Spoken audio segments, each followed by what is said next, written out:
Bueno, este es mi examen argumentativo y trata de predecir el movimiento de partículas que producen los automóviles por la combustión incompleta de la gasolina.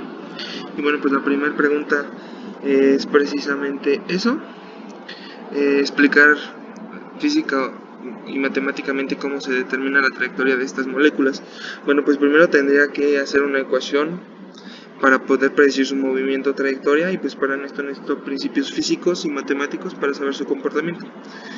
Primero tendría que saber qué fuerzas actúan sobre la molécula, es decir, la fuerza de fricción del aire, su densidad, la fuerza boyante y la gravedad.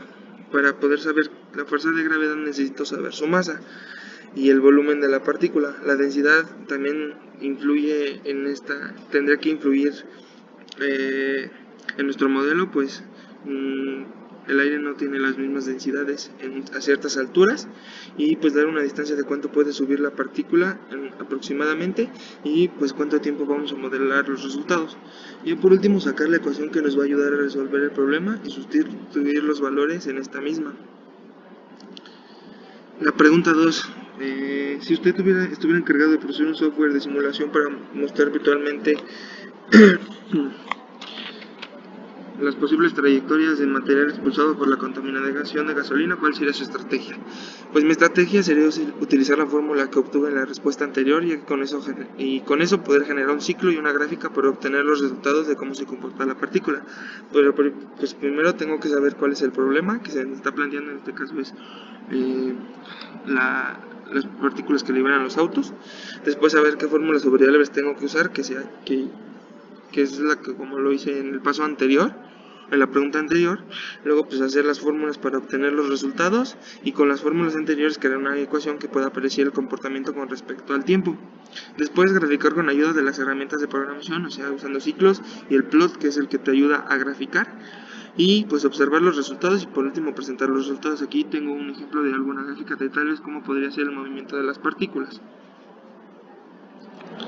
Después está la pregunta 3. En caso de que fuera exitoso mi software, ¿qué decisiones tomaría para que el sistema fuera aplicado en cualquier ciudad del mundo?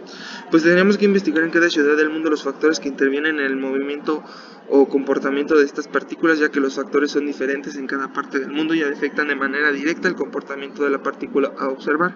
Es por eso que puse el monito de abajo, para ver qué camino tengo que tomar, qué factores son cómo afectan los otros factores de la molécula. Y pues el último, el usuario tendría que agregar esos datos como variables, y el programa solo tendría que obtener esos valores para ponerlos en la fórmula, porque la fórmula no cambiaría. Lo que cambiaría serían los factores con respecto a las alturas y las densidades. Y la pregunta 4. ¿Se puede aplicar el programa para la predicción de otros compuestos COF? Sí, se podría utilizar el programa para predecir otro tipo de partículas, pero se tendría que agregar más variables para poder predecir exactamente su movimiento, pues no son los mismos factores los que las afectan. Tendríamos que saber si las fuerzas las afectan de igual forma, o la densidad, o la masa, etc. Tendríamos que investigar un poco más a fondo de cómo podría ser el comportamiento de estas partículas. Y bueno, eso es todo. Gracias.